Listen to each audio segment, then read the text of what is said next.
धर्मेंद्र यादव। धन्यवाद अध्यक्ष जी। मैं इस संविधान के 129वें संशोधन अधिनियम के विरोध के लिए खड़ा हूं। अध्यक्ष जी, मैं समझ नहीं पा रहा हूं, अभी 2 दिन पहले संविधान को बचाने की, संविधान की गौरवशाली परंपराएं की कस्में खाने में कोई कमी नहीं रखी। 2 ही दिन के अंदर संविधान की जो हमारी मूल भावना है, 2 ही दिन के अंदर संविधान का जो हमारा बेसिक स्ट्रक्चर है, 2 ही दिन के अंदर संविधान का जो हमारा संघीय ढांचा है, उसको खत्म करने के लिए संविधान संशोधन बिल लाए हैं।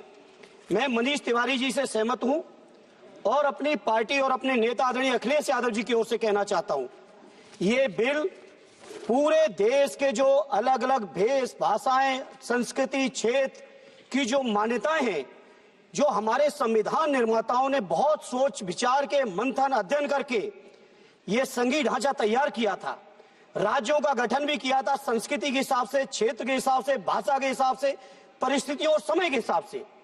मैं नहीं समझता अध्यक्ष जी, मुझे कहने में कोई संकोच नहीं, उस समय के हमारे संविधान निर्माताओं से विद्वान, बाबा साहब भीमराव अंबेडकर से ज्यादा विद्वान इस सदन में अभी कोई नहीं बैठा, मुझे कहने में संकोच नहीं है।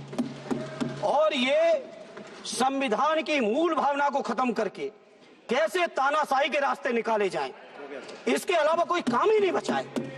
आखिर ये मनीष तिवारी जी ने कहा, कई एक विधानसभा के चुनाव अगर कोई अविश्वास आता है, अगर बहुमत नहीं मिलता है, तो क्या पूरे देश का चुनाव कराओगे? पूरे देश का चुनाव कराओगे?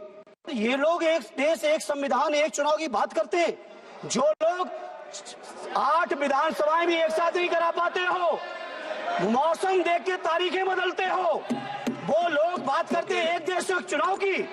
इसलिए अध्यक्ष जी, मैं अपनी पार्टी की ओर से, अपने नेता आदरणीय अखिलेश यादव जी की ओर से इस बिल का पुरजोर विरोध करता हूं और आपके माध्यम से देश के जनमानस से कहना चाहता हूं, ये भारतीय जनता पार्टी के लोग तानाशाही लाने के नित नए रास्ते लाते हैं। जो 8 विधानसभाओं का चुनाव एक साथ नहीं करा पाए, 4 राज्यों के चुनाव एक साथ नहीं करा पाए, वो पूरे देश की लोकसभा और सारे प्रांतों की विधानसभाएं एक साथ कराने की बात करते हैं।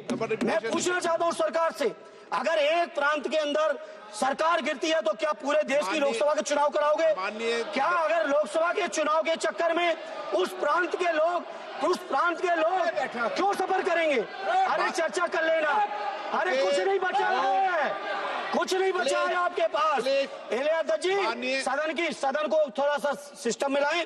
अध्यक्ष जी, आपसे अनुरोध है, आपके माध्यम से सरकार से अनुरोध है, जनता ने बड़ी उम्मीदों के साथ हम सबको भेजा है और हम सब लोगों की जिम्मेदारी है, ये संविधान विरोधी, संघीय ढांचे विरोधी, बेसिक स्ट्रक्चर विरोधी कई केसों की चर्चा की मनीष तिवारी जी ने, मैं उनके साथ जोड़ते हुए माननीय सर्वोच्च न्यायालय की भावनाओं के विरोधी, गरीब विरोधी, दलित विरोधी, पिछड़ा विरोधी, मुसलमान विरोधी, इस नीयत को वापस लो, ये अध्यक्ष जी आपके माध्यम से मेरी आपसे प्रार्थना है। बहुत बहुत धन्यवाद।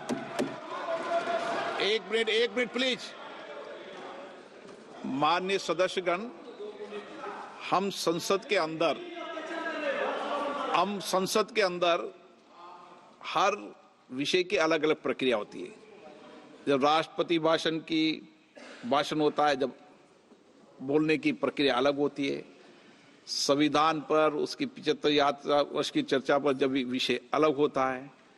आप जिस बिल का विधेयक पर विरोध कर रहे हैं, वो नियम 72 के तहत विरोध कर रहे हैं। तो मेरा आप सबसे आग्रह है कि हम संसद की मर्यादा, परंपरा, उसकी चर्चा को उच्च कोटि की बनाए। तो नियमों के तहत 72 में के परिप्रेक्ष्य में आप 1 मिनट प्लीज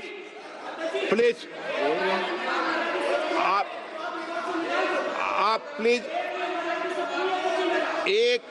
मेरा ये आग्रह है, ऐसे नहीं बोलते बीच में। प्लीज बैठिए, ऐसे बीच में नहीं बोलते हैं।